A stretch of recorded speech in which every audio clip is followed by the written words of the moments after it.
World കപ്പിൽ ഇന്ന് രാവിലെ നടന്ന മത്സരത്തിൽ ഓസ്ട്രേലിയ 2 ഗോളുകൾക്ക് വിജയിച്ചപ്പം അതിനകത്ത് ഇന്ത്യൻ ഫുട്ബോൾ ആരാധകർക്ക് സന്തോഷിക്കാനുള്ള ഒരു വക കൂടി ഉണ്ടായിരുന്നു. നിഷാൻ വെലുപ്പിള്ളി എന്ന് പറയുന്ന ഒരു ഇന്ത്യൻ വംശജനായിട്ടുള്ള താരം, തമിഴ് വംശജനായിട്ടുള്ള താരം ഓസ്ട്രേലിയക്ക് വേണ്ടി കളിക്കളത്തിൽ കളിക്കാൻ ഇറങ്ങിയിട്ടുണ്ടായിരുന്നു. അങ്ങനെ ലോകകപ്പിൽ കളിക്കുന്ന ആദ്യത്തെ ഇന്ത്യൻ വംശജനായിട്ടുള്ള താരമൊന്നും അല്ല നമ്മളുടെ ആള് ആര് ആളെന്ന് നിഷാൻ വെലുപ്പിള്ളി. നേരത്തെ തന്നെ 2006 വേൾഡ് കപ്പിൽ 2006 വേൾഡ് കപ്പ് നിങ്ങൾക്ക് എല്ലാവർക്കും ഓർമ്മയുണ്ടായിരിക്കും. ഇതിഹാസങ്ങളെല്ലാം വിരമിച്ച ഒരു ലോകകപ്പ് ഉണ്ടായിരുന്നല്ലോ. സിദാൻ, മെട്രാസി, റൊണാൾഡോ, വാൾ, ഇങ്ങനെ ഇതിഹാസങ്ങളെല്ലാം വന്ന ആ ഒരു വേൾഡ് കപ്പ്.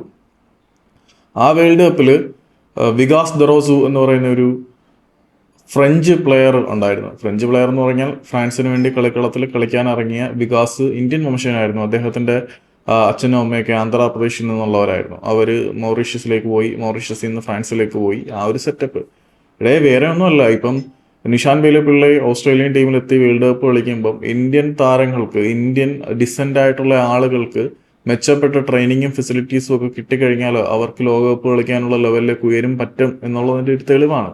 ഏതായാലും OCI പ്ലേയേഴ്സൊക്കെ വരുമ്പോഴത്തേക്ക് നമ്മുടെ ക്വാളിറ്റിയുടെ കാര്യത്തിൽ ഒരു ഗ്രാജുവൽ അപ്ഗ്രഡേഷൻ വരുമെന്ന കാര്യത്തിൽ യാതൊരു സംശയമില്ല. നമ്മൾ അതുപോലെ ചെറിയ പ്രതിഭകളെ എഫക്റ്റീവായിട്ട് യൂട്ടിലൈസ് ചെയ്ത് കഴിഞ്ഞാൽ നമ്മൾ ലോകകപ്പ് കളിക്കുന്ന കാലം വിദൂരമൊന്നുമല്ല.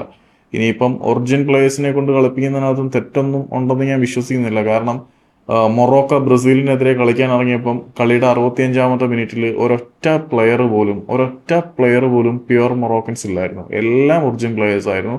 മൊറോക്കോയിൽ ജനിച്ചു വളർന്ന ഒരു താരം പോലും ഇല്ലാതെ ആയിരുന്നു ബ്രസീലിനെതിരെ അവർ കളിച്ചത്.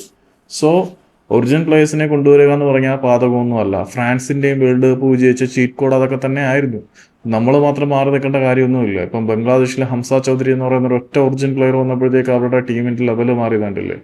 അപ്പോൾ നമ്മളും ഒറിജിൻ പ്ലേയേഴ്സിനെ ഉപയോഗിക്കണം എന്നാണ് എൻ്റെ ഒരു അഭിപ്രായം. ഒറിജിൻ പ്ലേയേഴ്സിനെ കുറിച്ച് വീഡിയോസും കാര്യങ്ങളൊക്കെ ചെയ്യണമെന്ന് ആഗ്രഹമുണ്ട്. കാര്യങ്ങൾ എങ്ങനെയാണ് മുന്നോട്ട് പോകുന്നതെന്ന് അറിയത്തില്ല. അപ്പം നിങ്ങൾ ഇതുവരെ തന്ന സപ്പോർട്ടിന് വളരെയധികം നന്ദി.